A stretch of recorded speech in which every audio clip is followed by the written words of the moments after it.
Symetra.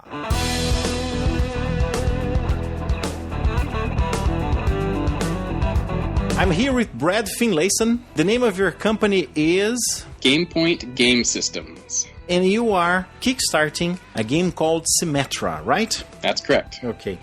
So, Brad, I have here in my hands a couple of cards, hexagonal cards. I feel like I'm playing some Star Trek game. Actually, in Battlestar Galactica, they played a card game with hexagonal cards. Oh, yeah, that's right. And in those cards, it's beautifully designed cards. I have one here. It's written on top and on the bottom. It's written light. The other one is written life. And the other one is joy. And I also have a lot of colored glass beads with me. So what do I do with those? Well, the colored glass beads, each player has their own unique color of beads, and they represent energy in the game.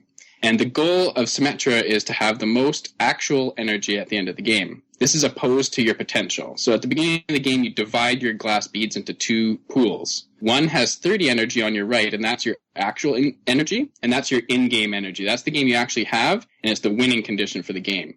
And then to your left, you have the potential, which starts with 20 energy, and that is your out-of-game energy. And the goal of Symetra is to use the cards to get the energy from your potential into your actual. And I can play by myself and with up to 6 other people. Yeah, you can. There is 2 different solitaire modes, and you can play up to 6 players, either individual or in teams of 2 or 3. Yeah, the solitary one of the solitary modes is the one I played yesterday. I wanted to play with my wife. She's normally the play tester with me. I couldn't because of the damn World Cup. Her schedules are all crazy. But I got to have a taste of the game. And also, if anybody wants to have a taste of the game, in the Kickstarter page, there is a link to the free-to-play version of the game. That's right. You only need the glass beads. Fortunately, I have many of those glass beads from the time when I used to play Magic the Gathering. Oh, nice. Good. Yeah. I still play Magic the Gathering. In fact, I'm the local tournament organizer in my area for the sanctioned Wizards of the Coast tournaments. Wow. So you could see how long ago I don't play. I have played Magic. I played and I sold. I didn't actually. I kind of sold my collection to my youngest brother when they were about to release, I think, 5th edition. Wow, that was a long time ago. Yeah. Yeah. The game is barely unrecognizable to me nowadays. But yeah, I still have the glass beads, and I've used them on many role-playing games. And I was fortunate to have so many of them, because you kind of need a lot of those colored glass beads to play Symetra. You do. You need 50 per player. So the first thing I would think, it isn't exactly a card game. Although the mechanics are in the cards, it's a board game because you assemble a matrix on the tabletop. Yeah, I played the game twice, and I thought, like, although it seems simple enough, you have 3. How can I say that? 3 types of cards. There's the element cards, emotion cards, and the energy cards. Yeah. So every time I played the game, I played the game twice before I had to go to bed. And the matrix, it kind of grew, I don't know, the first time it grew like a fractal. And the second time it resembled a Star Trek board game. So, oh, nice, yeah. But if I look into another card here, Ether, as I said, those are gorgeously designed cards. And when I went to, I think I told you that by email, when I went to print the cards at a printing place here, the guy who was manning the machine, he came to me and said, "Where did you get this game?" Yeah, that's nice. He liked it a lot. It's very abstract. Yeah. And if I look here, I have a card called Ether, for example. And on the side, it's kind of an atom. It's kind of an atom symbol. Yeah. So this is a form of the element cards. That's the element card. This is the element. And envy is another one here with kind of a gear. Those. Yeah, it's a circle with sort of wavy edges. Yeah, those are the emotions. Correct, yeah. But I also have other interesting cards here. I have equanimity, I have enthusiasm, emptiness. So it seems that you went all the way in every kind of culture and every kind of concept to come up with the cards. All to have symmetries and affinities and amenities in every card. I think most cards have one affinity. Most of the cards have 2 affinities and 1 enmity, but that's definitely not a hard, fast rule. There are some cards that have no enmities at all, only affinities. And the emotion cards, the one that have the circle with the swirly edges, they all have affinity with their entire polarity of cards. And that's whether the card is positive, negative, or neutral. So I have here my light card, and I am connecting with it my life card. And they have affinities. What happens when I do that? So if the life card is already in the matrix, and you fuse the light card next to it, you would get one energy from your potential, which is your out-of-game pool, onto the light card. So that's the main mechanic to get your out-of-the-game energy into the game. So I have two pools of glass beads. One is my actual, and one is my potential. Yeah. Okay, so my objective, my end goal is probably get all my beads from my potential to my actual. Then I win the game. That would be the perfect score. Yeah, if you had 50 there, that would be a perfect score. It doesn't happen very often to get all of them, but it can happen. That would be the perfect game. So, but my light card has an enmity with dark. So if I put dark besides the light card that some other player put in front of me, what would happen? So when you fuse the dark card next to the light card, and there's another player who controls the light card, you would knock an energy off the light card back into its controller's potential. So it's like reversing the affinity. It would like knock it out of the game.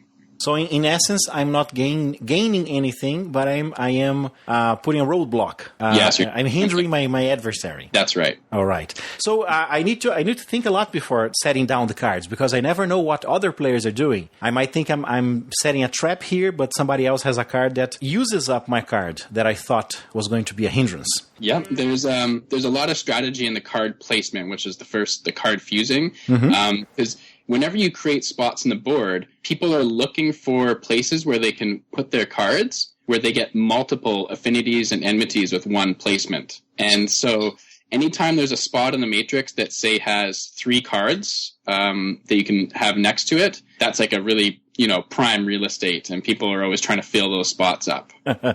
So there's no advantage for putting, for example, right beside my life, light, and dark card. If I put an earth card, there's no advantage there. No, there would not be. But I can do it if I want. You can do it. Yeah, you can do it. You just wouldn't get an affinity. And the other thing about the enmities I forgot to mention is the third case is if you fused dark next to light and you control both of them. So if you control light and dark, it wouldn't make sense for you to knock an energy off your own card. So instead, you actually get an energy from your potential on both cards. So that's the ultimate. If you control both enmities, master the opposites, you get a free energy on both. Because I have my glass beads on top of the card. It's just like I'm betting. Yeah, it has a similar feel to, like, I was kind of going for that feeling of wagering, almost kind of, when I tried to explain the game to people, because it's so different, I try to explain it in somewhere between poker and magic. I think it's a good assessment.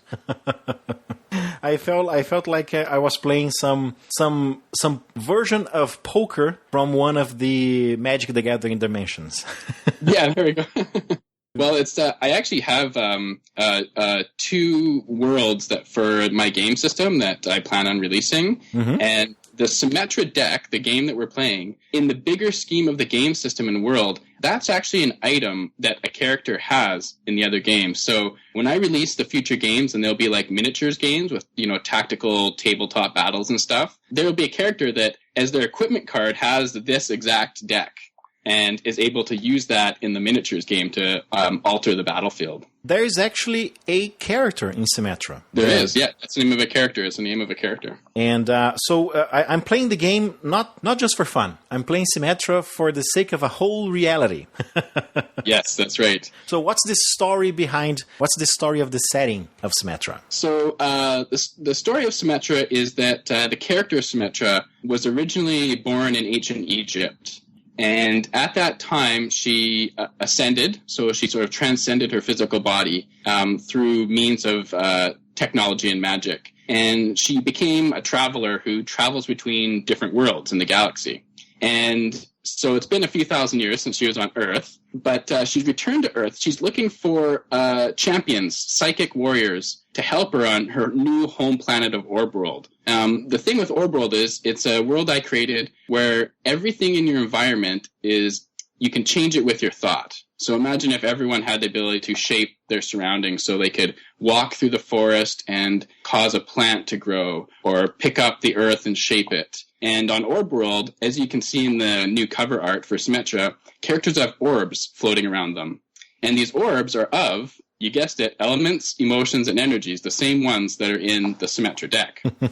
And the character can shape these orbs into whatever they need, however simple or complex. It can be tools, weapons, armors, vehicles, buildings, whatever they want and whatever they're capable of shaping. And so the Symetra cards represent actual devices, alien technology that Symetra found that is capable of tapping into these different elements, emotions, and energies at a quantum level. And then it's like a little touchscreen interface where you can actually alter the attributes of those elements within a certain area. And the reason that she's come looking for these champions is because there's this great evil on her home planet of Orb World who uses a similar technology, and they're kind of nasty. They can basically delete someone. So imagine you have a character in a game, and this giant spaceship teleports in, and with a certain area of effect, they're able to just delete their enemies and take over and take whatever they want. It turns out that Symetra's device works on the same level of their devices, so she's able to combat them. And then the other thing is that beings from Earth, like Symetra, who was originally born on Earth, are not affected by their technology, so they can't actually delete Symetra. So that's why she's returned to Earth, and she's looking for some champions to go back with her and fight this battle. We need to talk again when we're about to release the miniatures game. Oh yeah, it's a little ways away, but for sure. And it's easy to get lost just looking at the cards that you have in your hand. They're symmetrical. They have top and bottom, and almost all of them have affinity, enmity, and action. There's something you can do when you activate the card, right? Yeah. It's not exactly activate. It's when the word I just say when you use the card and use the card action. It's called a card action. Mm-hmm. And each of the card actions is totally unique to that card, although a lot of the opposites totally just reverse what the other card does. For example, the life card, you select a player, and they get to move 2 energy from their potential into their actual. And the death card does the exact opposite. They have to move 2 energy from their actual into their potential. Who is the designer of the cards? Have you designed the cards yourself? So it was a team effort. Mostly, like, this is version 7 of the cards, and I've designed them all the way up until this one. And then I got a friend of mine named Anson Fong, who does cool card design and futuristic-looking interfaces, to take my concept, and he did the card layout, the new layout of the card, which was based on the other previous versions. And so he's the card designer, and the card art, the background pictures, they were done by a friend of mine also who is a visionary artist named Simon Hajduk, and he did 3 different cards, one for each of the card types. So he did compassion for emotions, stillness for energy, and fire for elements. And then I changed the color from all the cards to do the other 57 cards. It's something that is plainly visible after you're playing for a couple of minutes. That you have you already have a grid, you have a matrix in the table. It's very easy to see the different. I found very easy to see the different types of cards, although they have different colors. The relations of the cards. I think it's a very very clever thing that a lot of designers forget to do, is have more than one visual cue to reference things. I think that's it's something that it's very important, and something I found very easy to. After only playing for 5 minutes, I could see where, like, what would be the optimal type of card in the table and on the vacant spots, and I could shuffle them on my. I could. Put them in order in my hand, which is something I imagine you should be careful playing with more players who play more attention, because if they see you separating 3 cards here and 2 there, and then you take 1 card from one of the subsets from your hand, you can gauge, those 2 there are emotions.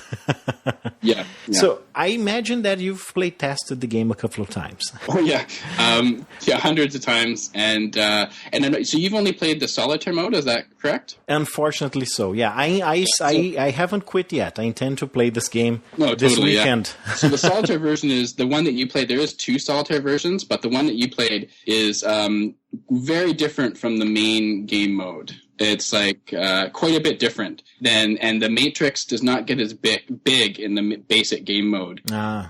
So, because in the solitaire mode, it's kind of almost like traditional playing card solitaire, where you're using the affinities and enmities to play as many cards as you can and get your energy on them. So you're like measuring how long it took you, how many of the 60 cards you were able to play, and then how much energy are on all the cards. And but the actual game where you're playing against other players, each player, it goes in cycles, and each cycle has 3 rounds, which means each player only gets to play 3 cards. And then, so at the end of that, you wipe the matrix clean and start fresh. Wow, it's completely different. Yeah, it's quite a bit different. Yeah. But when you did your the play tests, what kind of strategies you saw the play testers doing that maybe caught you flat-footed, or you didn't think of it, or maybe somebody discovered a combo or something? What surprises did you see in the play tests? Well, that's a really good question, because it did go through so many versions. There were a lot of cards that their cost has been changed, either because they were overpowered or not. So there was some combos that were figured out early on that were too powerful. I think the card that gave us the most trouble was the time card, because we really wanted to have the time card be really powerful and manipulate time somehow. But every time we came up with a new action for it, one of the playtesters would come find some combo and break it, break the game, because we were trying to mess with like the cycles and the rounds and change time and rewind time and all this stuff. And every time one of the playtesters would break it. So now time is kind of like a time stop, where it actually is the only card in the deck that can cancel everyone's card actions all in one. Even if they have a giant chain reaction. I've seen chain reactions of like 6 or 7 actions, and a time player can just pay 2 energy, and then they all get canceled. None of them happen. So it's still a quite powerful card, but it doesn't break the game anymore. Yes, that's right, yeah.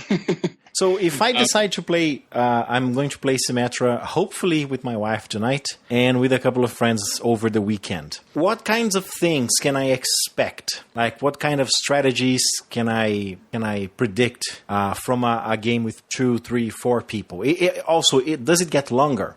Yes, it does, actually. The game does get longer the more players you play, and also depending on the game mode. So usually people start with the base game mode, and if everyone's playing on their own, not in teams, it goes faster. We find that if people play in teams, it goes longer because they want to discuss their moves together. So teams take longer, but teams is probably the funnest, because then you get to use all your positive cards on other players other than yourself, so it makes it a little bit more interesting. As for strategies and stuff, there's a few different layers of strategy. The first one is when you fuse a card into the matrix, choosing which of your 3 cards in your hand that you're going to put in and where. Because there's some cards that are better earlier in the cycle, and then some are better late in the cycle. Some are better if they're placed first, before any other cards, and some of them are better if they're placed after the other cards as a surprise. I tried to make each card almost like a puzzle unto itself to figure out the most optimal way to use that card. And then when the matrix is formed, it creates this collective puzzle for all the players to sort of use. And I've tried to hide all these combinations in there. But the math of the cards and the cost and their effects is very tight. So you're doing these little actions to gain incremental advantage, like 1 energy at a time. Like a lot of them, it's you gain 1 energy. You pay 1, you get 2. So every time you do something, you're gaining 1 energy advantage on your opponents. And most of the games are really, really close, and that's what I wanted to create with Symetra. Uh-huh.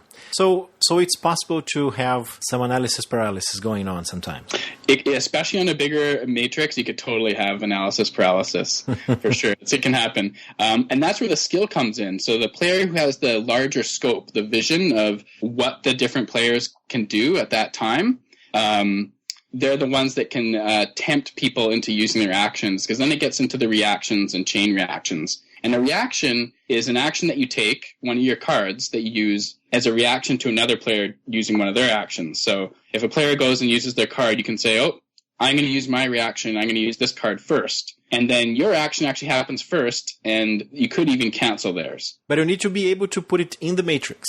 It has to be in the matrix first before you can use its action. Mm-hmm. Yeah. Okay. So I cannot lay down a card as a reaction. I can only use a card that is already on the table. Yes. There is an exception to that. If it's your turn and you can use your fuse action as a reaction. It's the way I've created the game was open a little bit so people could come up with neat strategies. So the main three things you can do in Symetra is fuse a card from your hand into the matrix, charge a card you control in the matrix with up to 3 more energy, and then use your card actions. So in a way, Symetra is really simple in that way. Those are just the 3 things you can do, and that's it. But you can do them in any order, and that's where the strategy comes in. Yeah, the game is deceptively simple.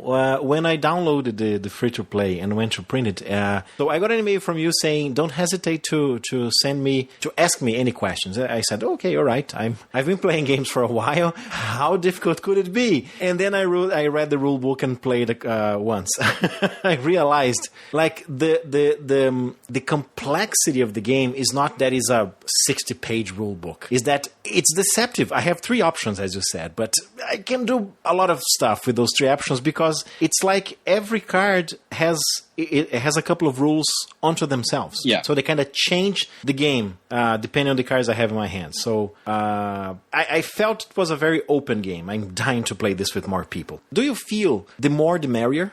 Well, I feel like actually 6 players it's playable, but it's actually going to be a long game. I tend to like 3-player games. I really like 3-player games, or 4-player games with 2 teams of 2 are 2 of the funnest ways to play. One thing that's interesting about Symetra, though, is the different cards are better in different game modes. For example, here's a good example of a playtest that got changed. There's the silence card, and the silence card costs 4 energy, and it prevents a player from fusing a card into the matrix. They basically cancel their player action of fusing a card.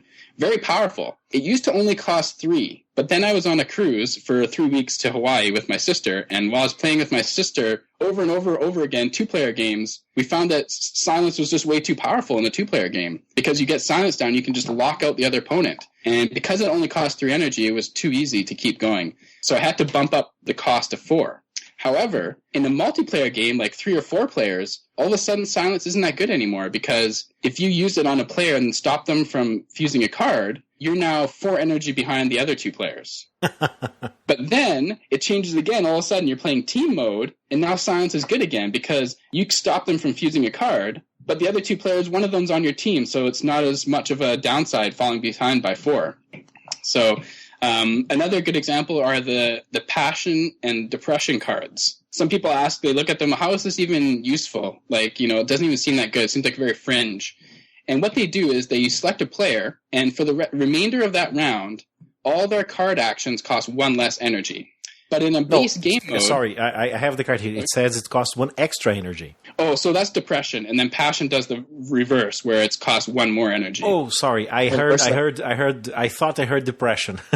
Oh, sorry, yeah. So passion makes things cost less, and depression makes things cost more. And people are like, well, what's the point of this when you're playing base game mode? Because you only ever have 3 cards on the matrix. So they say, like, for example, using passion on yourself, you had to play passion in the 3rd cycle. You have 3 cards. You use passion on yourself, and then use both your actions for 1 less each. So you're only gaining 1 energy. And it's not really that great, and I understand that. However, in the original game mode, the matrix grows and grows and grows. So you actually can have like 8 or 9 cards you control. All of a sudden, passion becomes ridiculous because then you use it for 1 energy on yourself, and then for the rest of the round, all your other actions cost 1 less. I foresee that this is going to be one of those games that have a very heated forum little area, a very heated area in the forums in board game geek forums. Oh yeah, I hope so. Yeah, people posting questions and strategies and playthroughs. I would love that. That's one of the things I am liking a lot about this game. There's something to discover every time you play it. Sometimes I have played games, and I even own a couple of those types of games. They are very pretty, very easy, like easy to play, hard to master, but every time you play it, it's kind of the same game. And I've been wanting to play more and more games that are 2 playthroughs are never the same. And Symetra seems to be one of those types of games. That idea, did it came early in the designing stages, or is something that you saw afterwards? What, the replay value? Yeah, the fact that it's very open and 2 playthroughs are never the same, and the game, the power of some cards change depending on the type of game you're playing. Well, I with intention created an open gaming system and created that for the Symetra rules. So that was intentional. What was surprising was how the replay value was more than I even thought. And it was also surprising how the cards had different power levels in the different game modes. And, the replay value actually shocks me because the hundreds and hundreds of games we played in different game modes, and I've seen pretty much all of them because I was there watching or playing in all of them. And I've never seen any two that are the same. Like, I can't remember. That's just I'm almost in shock when I say I can't believe that there hasn't been two games that were like kind of the same, but not even close. You said one of your inspirations was Magic the Gathering. Yeah. When was it that you yelled, Eureka! I'm going to create a game and it shall be called Symetra and people shall play it not twice the same way? So I've been working on Symetra in the GAME system, which is the gaming system that uses Symetra and the other games that are going to be coming out, including RPG and tabletop, will use the same gaming system. I've been working on that for about 10 years. Originally, Symetra was called Game Cosmic, and I had this idea of a modular gaming system, and I did a playtest with some other games where we played a game that was very abstract, and we called that the cosmic level of the game. And the points we scored on that game carried over to the next game, which was this old African game called Cosmic Chess, which is actually amazing, where there's a 4-player chess game and you have 6 pieces, and you're trying to race to Earth in the middle. And so then what we did is we played that game, and we all raced to Earth with our playing chess, and whoever got to Earth first got to set up on the Risk board that was Risk 2210, the futuristic version of Risk.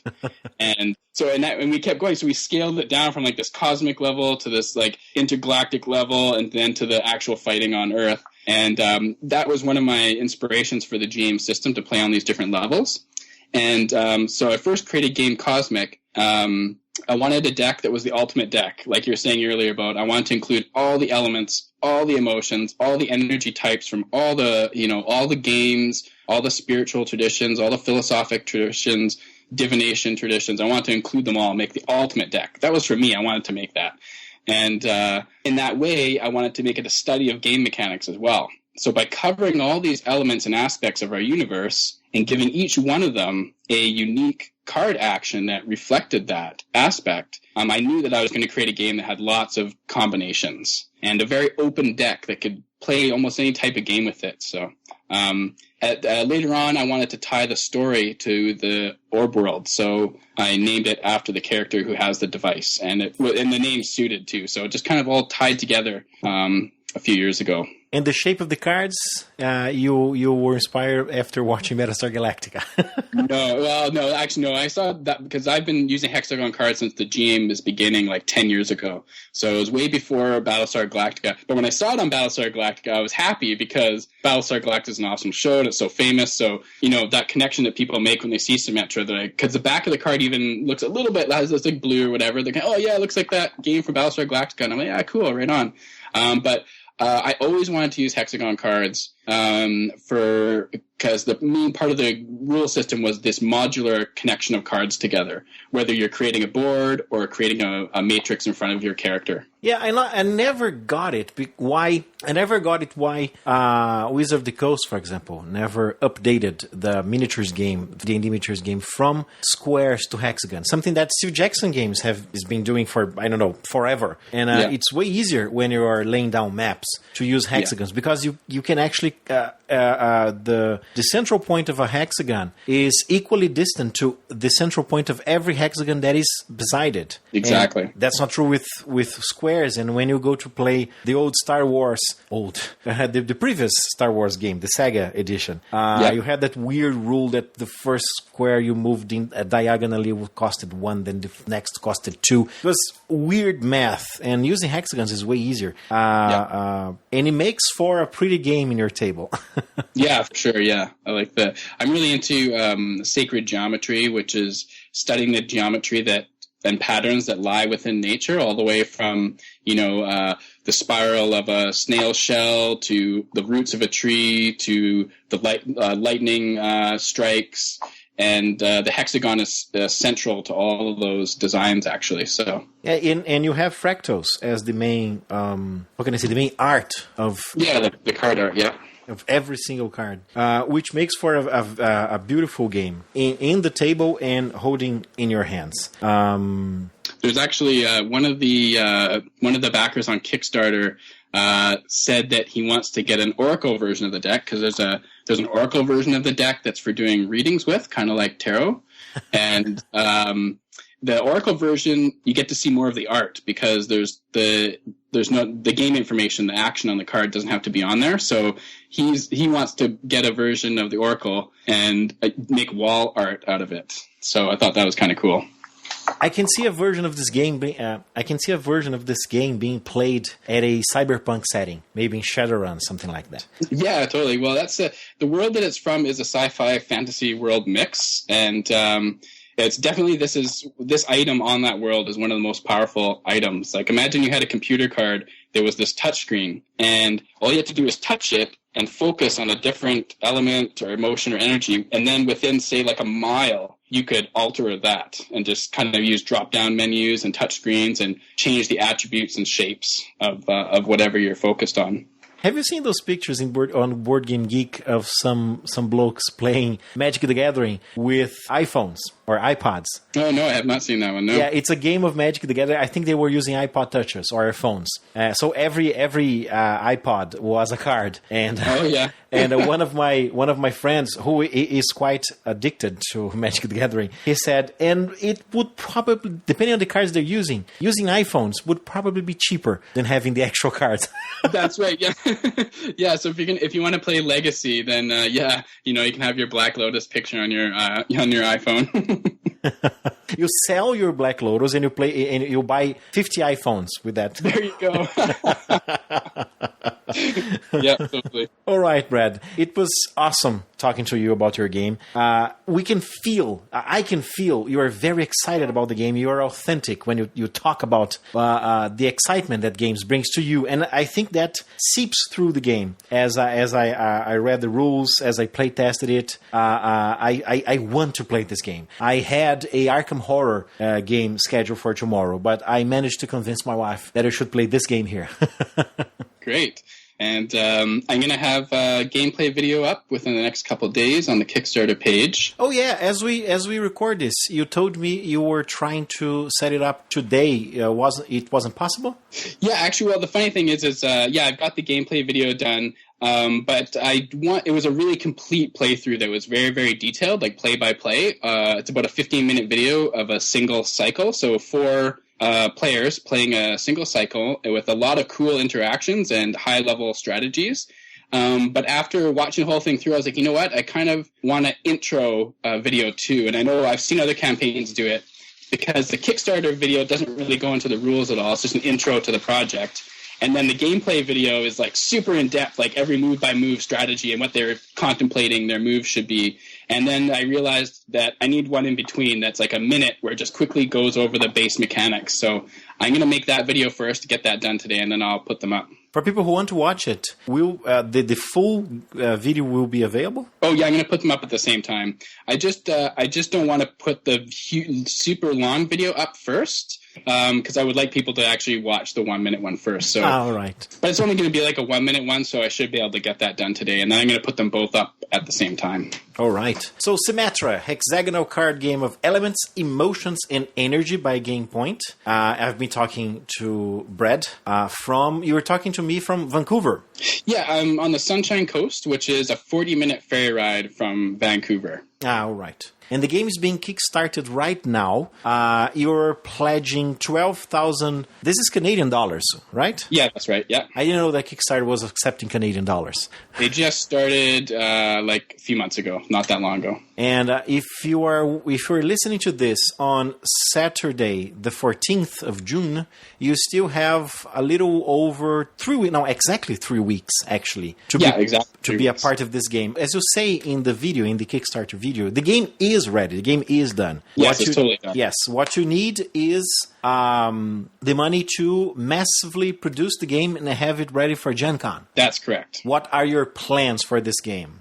So the plan is to do this print run and go to Gen Con and promote it and look for distributors and and basically to look for distributors and to send promo copies out to different review sites and magazines to get the word out there about it, getting it buzzed, and then get it into distributors and hopefully available worldwide. I would like to see Symetra and the GM system be spread everywhere. What kind of perks can a person find there in the Kickstarter page? So we've got 3 different types of rewards. We have the game rewards, which are the game itself, and there's a couple early bird price levels of limited amounts of the game to get the game for a little bit cheaper than the MSRP, which is going to be $40 US. And as a bonus, anyone who backs on Kickstarter gets 2 hologram foil promo cards, wood and metal, which aren't in the base deck, which you'll get with your game, but only on Kickstarter. There's also tournaments. There's 3 tournaments. I know it's not really available to everyone, but there's one at Gen Con 2014 this year, and then one in Vancouver, and then one in my local area, the Sunshine Coast. And these are limited spot 9-person tournaments where you get a signed copy of the game, and the winner of that tournament gets to create a character to go for the next game that's coming out. And this is the game where Symetra, the character herself, will actually be one of the characters in the tabletop. And because the story of this game is for her to find the best psychic warriors and bring them back with her, it's called the Traveler Set. So whoever wins those tournaments are going to get to create a character however they want, and for them to go back with Symetra to the world and battle. And then the other rewards are art rewards. So postcard, 11 by 14, and then 24 by 36, different on canvas. Different art from the game, because the art is very beautiful. So we have obviously the cards and the matrix, so like the full matrix picture, which you can see on the Kickstarter page, is really awesome. And also we have this amazing fantasy artist named Chris Rallis, who is doing the cover art for Symetra. And he's posted the sketch up now, and it looks amazing. I mean, the sketch is almost good to put on already. Can't imagine what it's going to look like when he's finished coloring it and detailing it. And so that will be one of the options for the art rewards as well. I can imagine that shipping the cards, but especially the glass beads overseas, is not very cheap. Do you have shipping rates for shipping outside Canada? I do. So the shipping rates are, for inside Canada, it's $15. And if a person is going to Gen Con, or if they live in Vancouver or my area, of course the shipping is free. They can pick it up at Gen Con, or I can deliver it to them if they're here. It's $20 for US and $25 international. So it's pretty reasonable, and I am eating a bit on the shipping, but I wanted to get nice round numbers, and I wanted people to get the games. So yeah, it's pretty reasonable. 15, 20, and 25 I don't think is too bad. No, actually it isn't. It's very hard to get games in Brazil because shipping sometimes is almost twice that. So $25. Are we talking about Canadian dollars? Yes. Okay, yeah. So 25 Canadian dollars exactly. Is not very expensive. Mm-hmm. And the international shipping is a ground shipping, so it does take like 4 weeks. So that's why it's cheap. But after asking people and checking, they would rather have the take 4 weeks and be half the price, basically. When I buy board games, I normally buy them and forget. 2 months later, something arrives in the mail, and it's like Christmas. Yeah. I don't remember what I bought, so it might be anything. Mm-hmm. All right. Brad, it's been a pleasure talking to you. Yeah, thanks, Michelle. I hope your game is very successful. Cool. And please, to keep up to date on everything, you can go to GamePointCentral.com. That's GamePointCentral.com, and from there, you can follow us on Facebook, Twitter, email, newsletter, and also, of course, the Kickstarter campaign is the main post on the website. When this episode of Channel 2 releases, I'm going to have the link to GamePoint website and to the Kickstarter page in the show notes. Oh, great. That's awesome. Good luck to you in your success in your project. See you next time. All right. Take care. You've been listening to Channel 2. You can find show notes and contact email at channel2.podcast.com. We're also available through the iTunes Store. Feel free to rate the show and leave a 5-star review. Our theme song, Euphoria, by the Brazilian guitarist Marcos Klein, is used by courtesy of the author. You can find more about him and many other great songs at marcosklein.com.br. Thank you for listening.